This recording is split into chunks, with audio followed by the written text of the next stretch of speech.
I'm about to feed him to the sharks right now. Get him hype right now. Yeah. You know the ground is up. Yeah. Everybody that trains, you know the game. Yeah. So let's get it. Slap it up, bump it, and roll. Hey. Yeah, that's the way that it goes. Ain't no better way to better yourself in this game. You're feeling the growth. That's time on the mat. We put in the work. Believe it ain't easy, I know. But we train for the love of the game, the love of the art. Now slap it up, bump it, let's roll. Welcome to episode 41 of the BJJ Campaign podcast. My name is Jeff Boone. I'm an A3, blue belt, 2 stripes. Phil Coors, A2, blue belt, 1 stripe. In Philly, we had a kind of a revelation this past week. Again. Yeah. And it was, for the listeners out there, that we do absolutely nothing correctly. Yeah, it's very bad. What, give us the story of where you found it, and I'll kind of share mine as well. Which one? Yeah. So, recently the seesaw drill has been pointed out. I've been doing that wrong. Seesaw drill, for those of you out there, is if you're on bottom, you kind of use your hands a little bit, but you rock back and forth and try not to use your feet on the mat to follow your opponent around you. Mm-hmm. That's been pretty bad. The half guard back take was... Hold on, what about the seesaw? Were you doing that? I put my feet down. Oh, Yeah, every time. Because if you put your feet down, they can then pin your feet to the mat and pass. Yeah. Also, they'll kick you or something as well. Yeah, either one. In the self-defense situation, there's kicks and stuff. That wasn't... My mind also went to the guard passing. Sure. But that was pointed out to me as well. So, yeah. I was doing that completely wrong. The half guard back take, I didn't block the crossface. I was grabbing like the collar instead of getting my arm up as high as I could, and I never pushed him forward with that underhooking hand.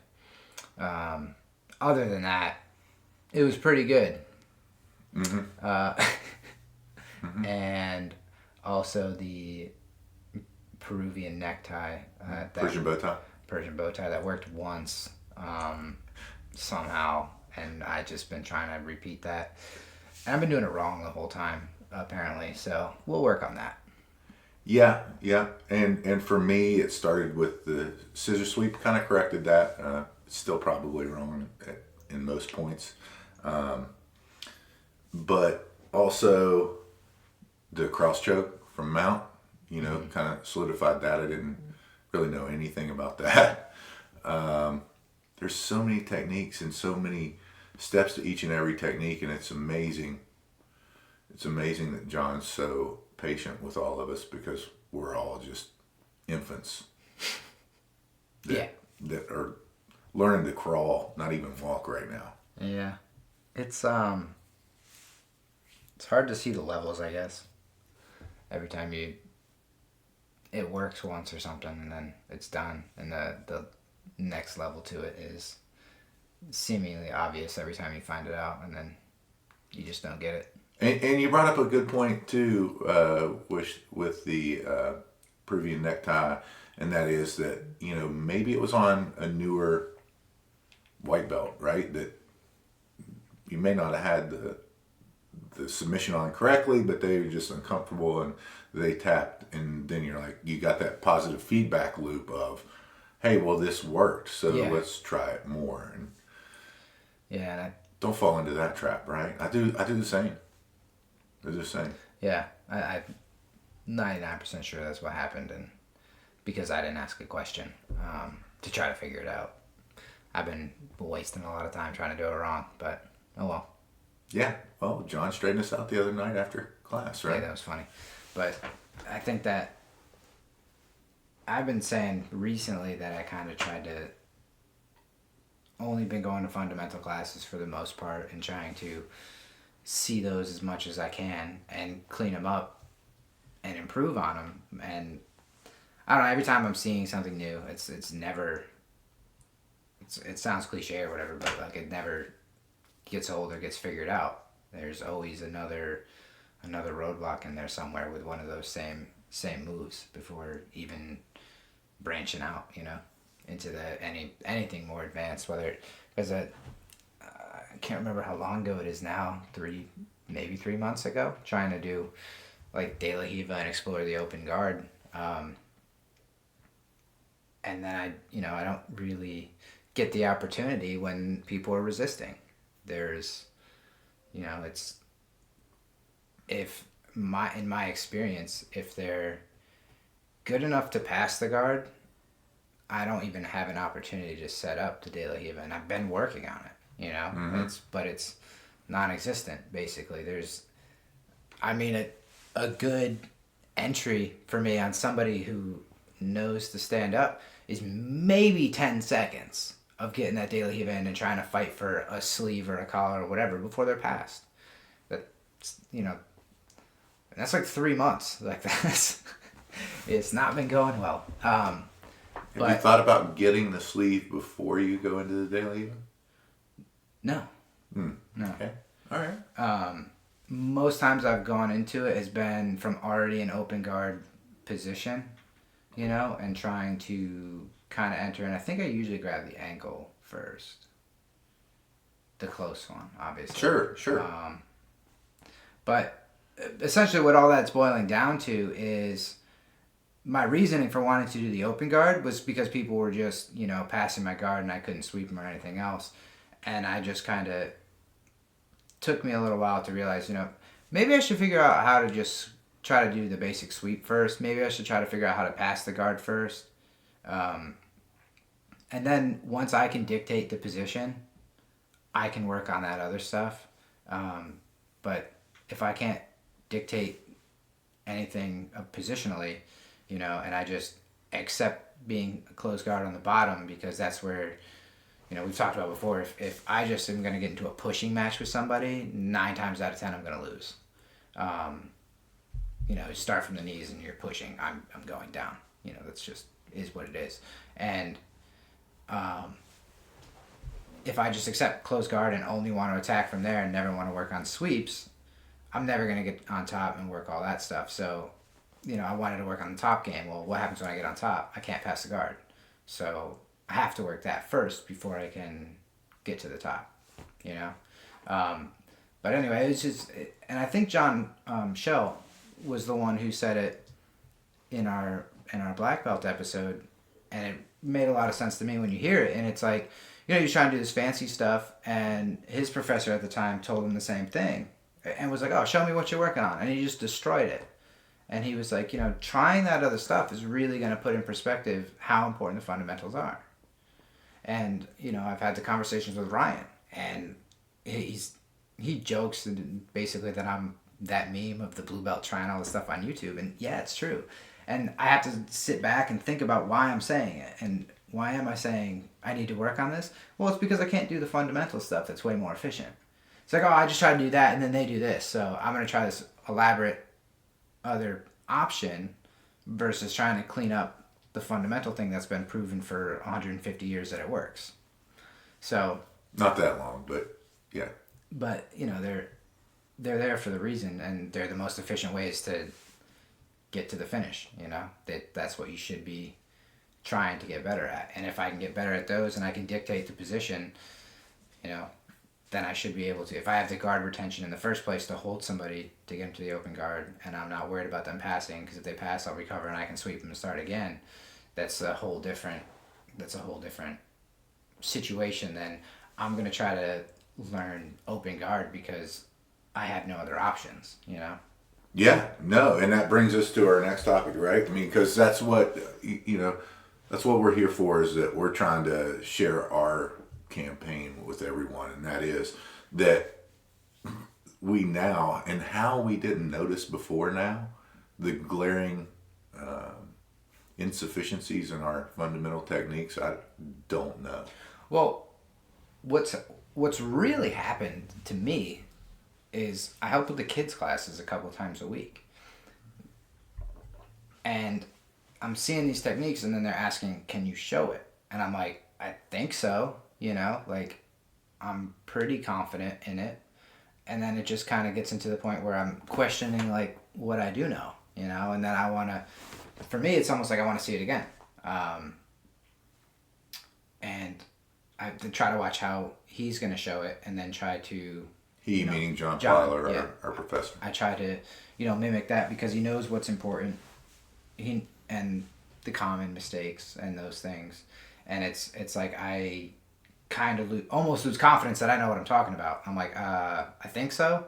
If you do it and I don't think about it and I just react, And then at the same time, I think the guillotine from standing came up, and I was like, I can try to show it. And he was like, don't do too many details. And I was like, don't worry, I don't have any.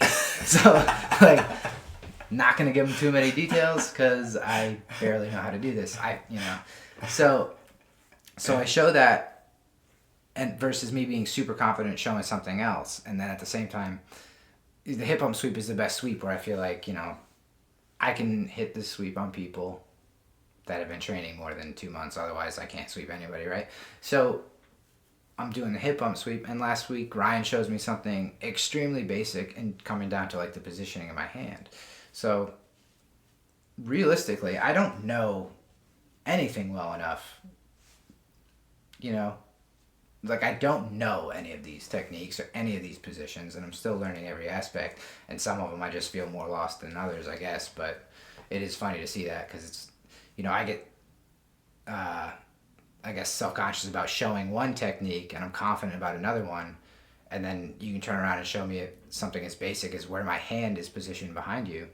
So I was doing the hip bump sweep from the closed guard, and I do it kind of fast because that's the only motion in jiu-jitsu that seems to come relatively easy to me, is getting up in that hip bump sweep.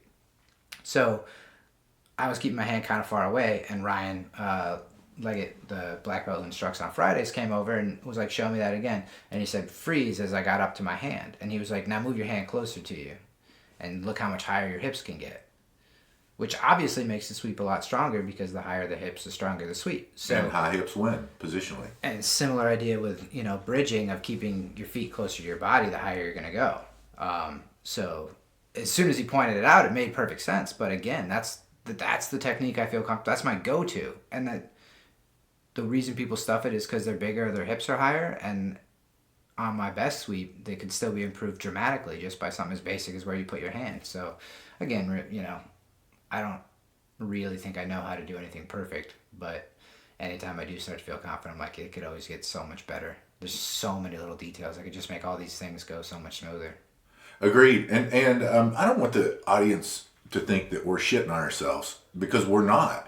We're where we need to be in our own campaign, right? And the reason we share this is that other people out there that feel the same way, that feel like, oh wow, I really don't know anything. Well, yeah, we don't, but that's where you should be. Nobody has in-depth knowledge about every technique in jiu-jitsu. But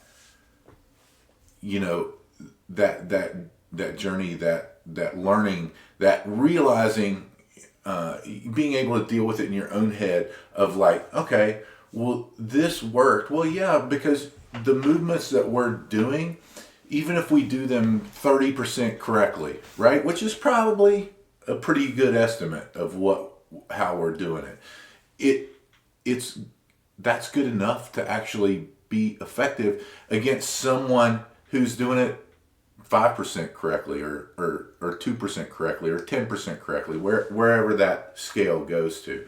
So what Phil and I have devised as a method of addressing this insufficiency. Well, before that is and it's not like, I don't mean to say that I don't know anything, but it just goes back to the fact that there's levels to it. Yeah. So I can do the hip bump sweep and it works against, I would say, a majority of the population, right? Right, sure. But you put somebody that's defended it a few times and they know what to do. They instinctively are going to get their hips higher and block it. So there's just that little detail. If there wasn't the levels to it and you could actually learn it in a year, it probably would get boring. But that's what keeps it super interesting. That's what is the challenge. And it's just every time you start to see the new details, and we've said before, the more that you learn, the less you feel like you know, because you're more aware of all the other areas that you're lacking in. And it's that kind of, for me personally, reignites wanting to figure it out faster. Yeah. Every time. Agreed. Which brings us to. So yeah, brings us to what we're going to do to address that deficit in our games, right? And we've been wanting to schedule some privates. Phil and I will do private lessons with our professor together. And what we said we want to focus on, we're going to do a weekly lesson, and that weekly lesson is just going to be going through the fundamentals. Kind of what we're thinking is 3 techniques, fundamentals run much like a class, except for, instead of whenever everyone's drilling, we'll be drilling that, and we'll also be drilling position setups to those positions, which is not something that you may get in every fundamentals class, right? I mean, because they're showing a specific position with a specific input that does that, and to be able to more appropriately incorporate that into our rolling strategy. So just focusing on, hopefully for the next 6 months, just that fundamentals curriculum that we're going to do. And I think that we're going to see, well, it's an experiment, right? Just like anything that we do, just like the triangles, just like the turtle position, all of which, when we work on it, we get better at it. Yeah. Not perfect at it, probably never will be, but that's going to bring our level, if you will, up a notch to just be able to have a greater understanding of that, and a greater understanding of, whenever you were saying with the hip bump sweep, to bring your hand closer to your hip, right? That's a fundamental, that's something that we do every single time whenever we stand up in base, right? It's, if you have that hand all the way back, it's harder to stand up in base. Will you bring that hand closer to your hip? These are all things that translate, that we have to relate back to the, not just the fundamental techniques, but the fundamental movements of the hip escape, the standing in base, the bridging, all of those things. So to be able to connect those dots between them, I think that's really what it's going to get us. Yeah. Well, I think, and again, I can't tell you how many places it comes up, because I just noticed it Friday or whatever. Mm-hmm. But like you're saying with standing base, it's going to be in a million positions. And yeah, everything from, the Uber trap and roll, when every time I've done that, something else has been added to it.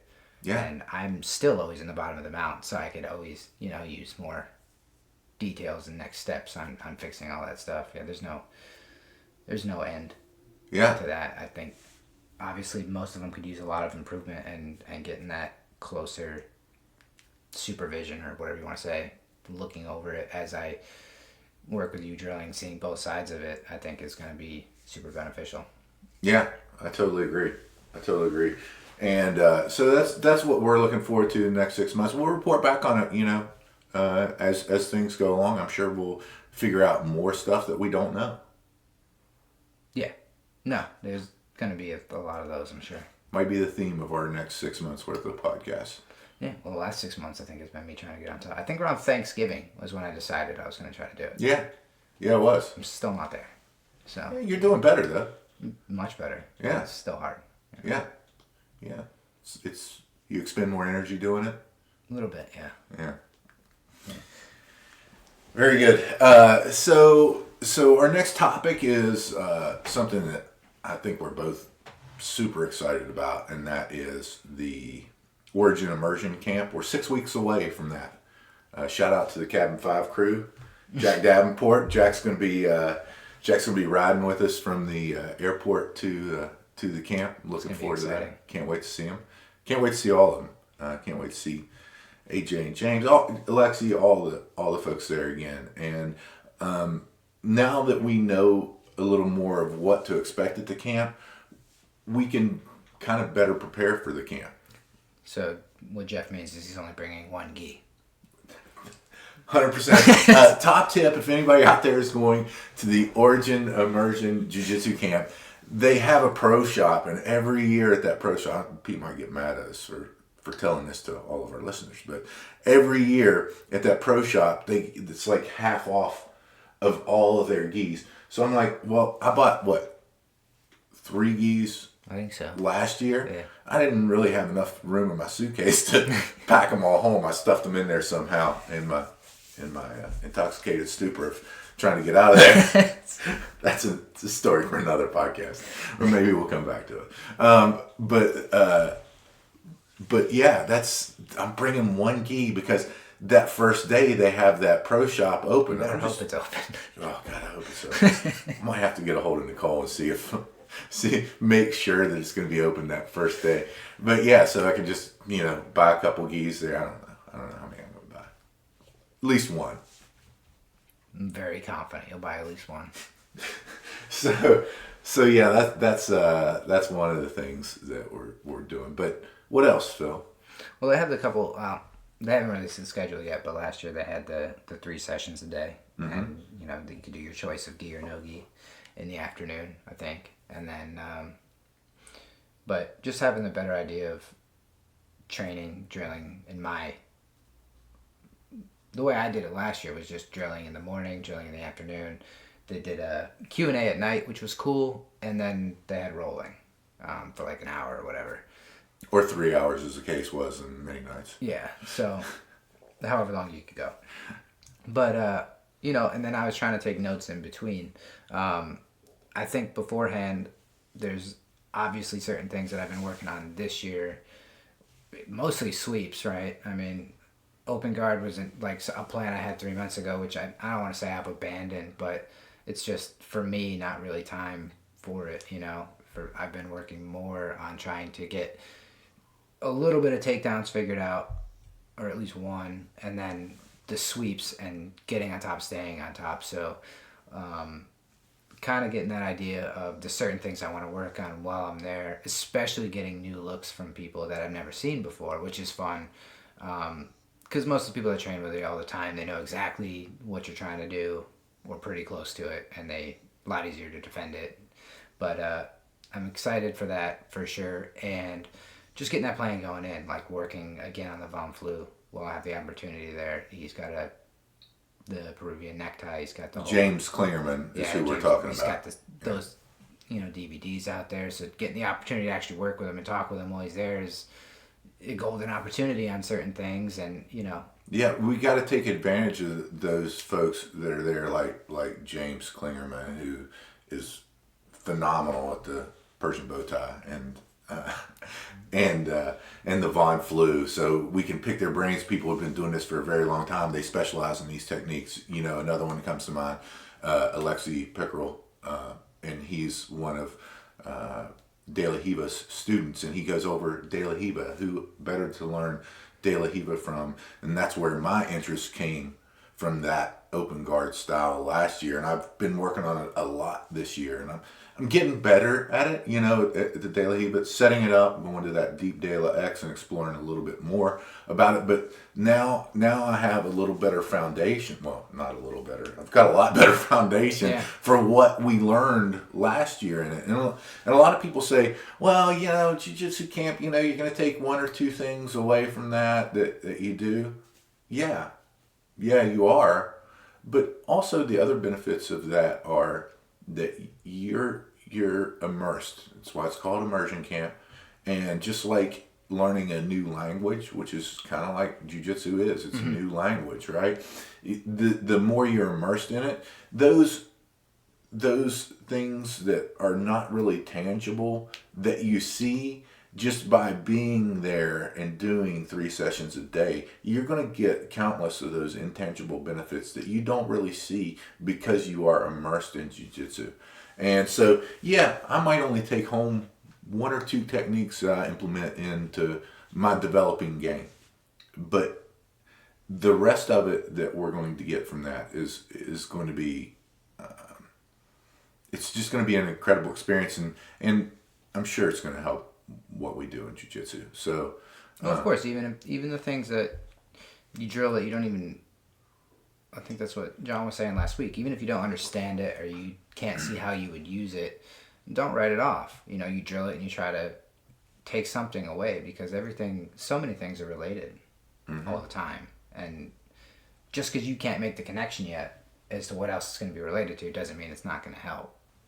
So, I mean, last year going in, I feel like after the week was up, I was much different person leaving than I was walking in. But at that point, you know, that was like 20 something classes, essentially seminars, basically hour and a half a piece. That was a good percentage of my overall time spent at jiu-jitsu, right? Like I was very new at that point, less than a year in. So to essentially get like 20 plus seminars or whatever, that's a big deal. And you know, I was at that point, yeah, what are you working on? Everything, because I don't even understand anything. I can't have a plan. But you kind of develop it a little bit, and now I can be a little bit more focused. Doesn't mean I wouldn't want to drill open guard stuff just because I'm not immediately implementing that in like a competition game plan. But at the same time, you know, it's still good to know. And at any point, you can pick up a detail where you're like, now I can do this. Yeah. You never know when that's going to be. Yeah, agreed. And I would challenge us to, rather than, yeah, we're going to take notes, right? We're going to get on that, back on that bandwagon. And I'm going to be honest with the audience. I haven't done a really good job of taking notes the past probably 6 months. Done a few revisions on the notes I've already taken, but I'm not consistently taking notes because I already got all the techniques that we've done in my BJJ notes. But I'm going to get back to that, and I would challenge us, aside from the techniques and recording those, is to try to have the conversations with those people that we now know to connect the dots on the concepts, because the concepts are really where it's at, you know, as far as looking at grips position submission or grips position defense. Those concepts that we take away from there and the similarities between the techniques maybe that we're better at can get us a little further along in our campaign. So. Yeah, you're big into the concepts and conceptual learner. I think I do it, but I don't look for it. I'm not good at putting that together. I think I just kind of stumble upon it accidentally eventually by high volume of failure. It's kind of my strategy. Yeah. I try to fail as quickly as possible, just kind of knock it all out. That's what I did with like the Gracie Pass. I'm not great at it, but like I was listening to somebody talk about it the other day, and they're like, "Is there any way to do it but keep going through it?" And I was like, curious to see what he's gonna say, but it's just keep doing it, and you're gonna figure it out. I mean, and you're gonna figure it out, or you're gonna get better at the triangle defense. Yeah, it's both. But yeah, I'm in that position a lot less lately, but so often in that situation, and I thought it was cool to see that question again because I haven't heard it in a long time. But I used to ask it all the time, like all the little detail things and how do you get up and get around and deal with everything, and you know, and then doing it against people more and more. I like the pass, and I try to incorporate new things. John Shell talked about in detail of keeping the hand down. That's the time I happen to pick it up, and you know, it's interesting. But yeah, it was the first time I heard that question in a while. But that's a really good one where I fail a lot of things from the closed guard, but that's always usually safe. You know, I usually don't lose too much going for a cross choke. I'm still closed guard. Yeah, I mean, you've still got closed guard. So that's interesting. But you go for the Gracie Pass, and as I fail that, I get triangled and submitted. So that's always exciting. But no, it was cool to see that, and yeah, we'll see how it goes tomorrow. For sure. So other things that we're going to do to prepare, we got to prepare our bodies, right? Yeah. You're back on the supplements? Yeah. That's good. We're going to stay on that. Yeah. Those help. Stay on that Feel path. Better. Yeah, they do help. Probably Phil's going to take a little time off beforehand to recover a little bit. Are you going to do any tournaments in the near future? I don't know any other than tomorrow. I don't know of any. Oh, tomorrow you've got a tournament. North America Grappling Association. Of the world. Of the world. Yes. Yeah. No, Naga tomorrow. I'm doing 2 divisions. So that. What 2 divisions? Should be the most matches I've ever had in one day, which would be exciting. How many people are in your division? No idea. I couldn't see the bracket. I looked. They said it wasn't up yet. So, but I'm doing the 18 plus adult division and then the 30 plus division. So should be the most matches I've ever had as long as people show up. And I'm excited. Can't wait. What's your game plan? Pull guard or let them pull guard. That's pretty vague game plan. Yeah, basically, I've spent a lot of time working on takedowns, and my takeaway from that is that I'm always very tired after doing that because I'm not good at it. You waste a lot of energy. Pretty confident I end up holding my breath a lot, which is so dumb, but here we are. So, just not going to fight for a takedown. Not going to say I'm not going to go for it at all, but it's... My biggest thing always is staying calm. And I see that being out of my usual element. And it's going to, I think, lead me away from being calm very quickly. And that's not what we're after. Yeah.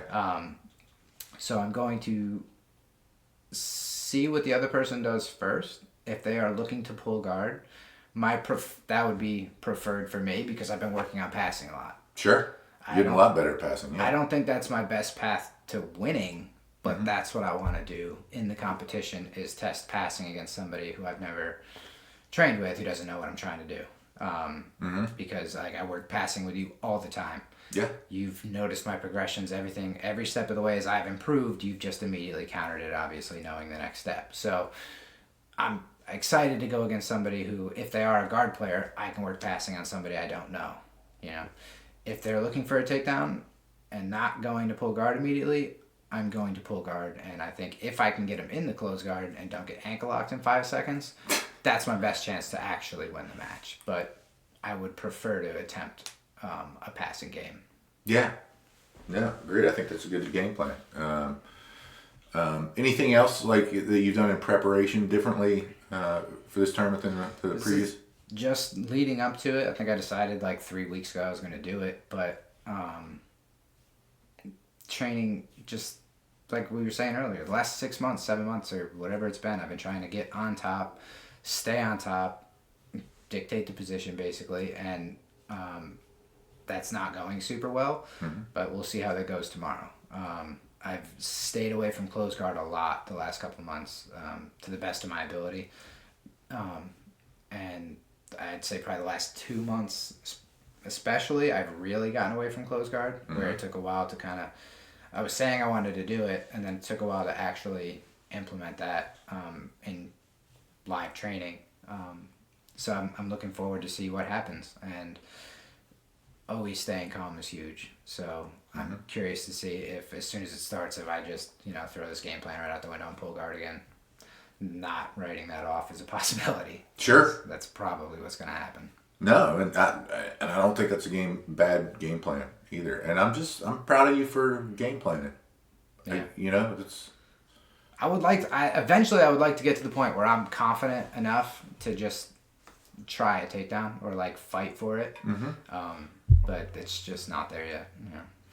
So I want to, and sorry I'm hitting you with this because I didn't think we were going to talk about it, but I do want to talk about it because I think it's important to talk about. And that is, you confided in me and said it was okay to share. You confided in me, it's been probably about 2 or 3 weeks ago, that I was like, why aren't you doing competitions or anything like that? I don't pressure you to do anything. That's just not my style. But you confided in me that you kind of lost that drive and that passion for jiu-jitsu. And I think that's really important for the audience to hear, right? Because a lot of people go through this, and what I was really I was kind of hurt that you didn't confide in me whenever it was going on, that this happened, but it was kind of after that phase was over, and what you did was push through, kept doing jiu-jitsu and kept along the path, and then found it again. I mean, you're 100% back in. You found that again. First, how long was it? How long of a stint was that? I would like to throw out there was never a point where I didn't want to roll. that was No, yeah, of that course. was still so always much there. fun, yeah. No, I don't know. There was a lot of days. I would say probably maybe about a month of there were just so many days where I just didn't really feel like going, which was highly unusual. I never, and I've told you a couple times that, like, in retrospect, I should have taken a week off, like just taken a break. Because the only time I've taken a week off was when I jacked up my ear for the first time. Yeah. Stupid things. Because it hurt too bad. Like, I was having trouble sleeping, That was the only time I took a week off. But I should have done it, and I didn't. But anyway, I just kept going. And it was not, I would say, kind of lose the passion because I didn't want to go to class. Like, I didn't have the drive or interest to, like, actively seek out the new information or, like, think nonstop about it like I tend to do most other days. But yeah, it was probably about a month, and you were competing in Greensboro and stuff, and I didn't want to, and people asked why, and I was just like, I just don't feel like it, and I strongly support competition. I think everybody should try it once. Sure. But and I try to do it as much as possible, but I didn't want to do it if I didn't feel like it, and I think if I went out there I would have got smoked. Like, that wouldn't have gone well. But Well, I don't think you would have, but because your jiu-jitsu didn't go away, I don't. But No, if yeah, you don't it have the wasn't passion for it, you shouldn't do it. right. You So, again, but I was still going like for 3 to 5 days a week, whatever it was. But yeah, I would say a couple things: just being sore a lot, tired. Definitely frustrated played a part. I mean, this was the first time. I don't know. Like, rolling was still super fun, but a lot of times leaving, it was just like, it's not working, nothing's working, and then the frustration was definitely mounting much more than ever before. I've always said I've been bad at this, never good, didn't matter, still had a lot of fun. That was the first time I was noticing I was getting frustrated afterwards. But shocker, I just kind of keep trying, and then things start working, and then it becomes much more fun. Yeah, no, and like I said, I think that's important for our audience to hear, because I'm sure everybody in jiu-jitsu goes through that, and it's just a matter of how you deal with it and what, whether you think the overall campaign is worth that discipline and that, because jiu-jitsu is hard. We've said it before, but the overall positive benefits in your life that you get from it is, for me, it's totally worth it. And I'll be honest with you, I've for shorter stints of time, maybe like a week or something, and I felt that too. Yeah. But I just keep going. Like, I keep going, and it goes, something goes. And there's ebbs and flows to the training. Everyone experiences that. And first off, part of me noticing it gets super paranoid because you hear about the blue belt blues and all that, and I'm like, I'm not letting that happen, number one. But now it's funny because I'm kind of happy it's happened, because now I'm a lot more like willing to let myself, if I get to that point, take the time off. Don't feel like you have to go, because I want to go more than anybody, and I train quite a bit, even though I think I've cut back a little bit, and I think that's been good for me, like body wise. Well, I don't think you've cut back on your hours. Well, that's what also took me a minute to realize, is I've been doing a lot more essentially on the studying side versus the pure drilling side. And I think it's helped in a lot of different places. But it's a little bit different. I just spend a lot more time like helping with the kids' classes, essentially studying for me. I'm still learning a lot. But I'm not rolling as many hours. But I still feel like I'm progressing at a decent pace because I'm trying different things and new things are working. And that's the goal, right? Mm-hmm. So, anyway, next time if this issue comes up again, it's not a big deal. Take 4 days off or something, it's like, but to me, that was like retirement, so I'm like, it's over. I guess I don't like jiu-jitsu anymore, but that was part of the reason I didn't want to take any time off, and I didn't, and I just kind of kept at the same pace. Folks in the audience, you realize what Phil just did there, and that was, at first he said, I'm going to take a week off, and then later he said 4 days. More likely, it's probably going to be like a day and a half, 2 days that you take off, and you'll be like, I got to get back. I gotta get, because I know if I'm gone, like recently it was like didn't train for like 3 days, and I was like, oh my god, it's just terrible. But yeah, it's important for everybody to know that these things happen in the campaign, and just keep that discipline, because the longer you take off, the harder it gets to come back. Yeah. We've seen it a lot of times with folks that we train with and all that. So thanks for yeah. And they said to keep it focused, and my focus is working on by far the weakest part of my jiu-jitsu. So it's kind of, you kind of go from having a little bit of success to forcing yourself into these positions, only trying this stuff, and it's not going well, and you're really struggling, and it's real frustrating, and it feels like a month ago what I was doing was working, and now shocker, trying something I'm not good at, it's not working, and then it kind of gets frustrating, but it will work itself out. Like, if I can figure out how to eventually take one person down, eventually get one sweep, like, you're gonna build off that, and you're gonna be better off for it, but you got to get through the shitty part, and that's kind of what that was. Yeah, and we kind of talked about that too in our episode, I think it was episode 3, where we talked about plateaus and our disbelief in plateaus, and that is that whenever you're trying something new, guess what? You're not going to have success with it. But the success is you're going to get better at it, and the other success is that you're going to get better at recovery from whatever position that you're trying, because you're going to get passed, submitted, more pressure, all of these things that happen. So thanks for sharing that with us. Thanks for allowing me to share that with the audience. I think it's important. And that's why, again, I won't say it was a plateau. Like, I don't. Yeah, I agree. I described what everybody describes when they say they're hitting a plateau, and I just refuse to accept that as being the case. It's just, my sweeps and takedowns were just not improving the entire year and a half or whatever that I've been training jiu-jitsu, because I just never did them. Right. And just because I finally spent 2 months actually attempting something, it feels like, oh, now I can't get better. And it's like, no, you haven't been good this whole time. And it's just now you're acknowledging it and trying it, and crazy, it's not working, Yeah. No, agreed.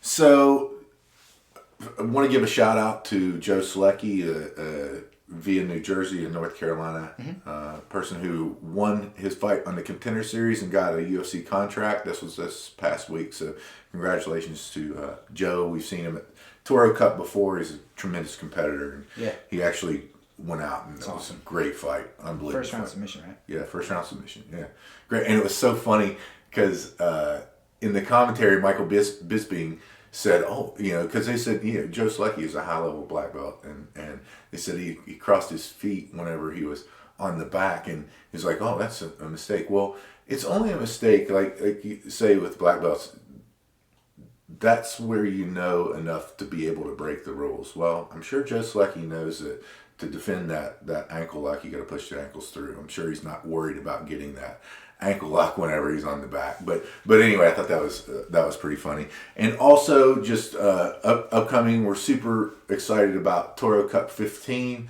September. In September we're going to be there. It's we're helping support that as well. It's going to be a big competition. I think it's an all women's card. So excited about that. And if you haven't been to Toro Cup, go. It's so cool. Jeff will be competing. Boom roasted. But after that, Phil, tell the audience how they can support us. BJJCampaignPodcast.com, Facebook.com/BJJCampaignPodcast. We are on Instagram under the same name, and join the Facebook group. We are doing memes. We like to share those. The best. And videos, things that we think are cool related, anything that helps. There was a cool one I shared the other day I thought was interesting on being a white belt and helping with the kids' classes, because I was a white belt when I started, and it's hard to put into words, and I still don't think I understand everything I'm getting out of helping with the kids' classes, but sure. The more time I spend doing it, I'm like, I just see kids do this all the time, and now I can address it, and I think it's hilarious that they're more helpful than some of the adults in helping me train. Agreed. Also, if you like what you hear, share it with somebody. Share it with your teammates. We'd like to grow this podcast if we could. And if you're not out there doing something to be better each and every day, get out there and do it. Phil and I choose Jiu-Jitsu. We hope you do too. I'm about to feed him to the sharks right now. Get him hype right now. Yeah. You know the ground is on. Yeah. Everybody that trains, you know the game. Yeah. So let's get it. Slap it up, bump it, and roll. Hey. Yeah, that's the way that it goes. Ain't no better way to better yourself in this game. You're feeling the growth. That's time on the mat. We put in the work. Believe it ain't easy, I know. But we train for the love of the game, the love of the art. Now slap it up, bump it, let's roll. Let's roll.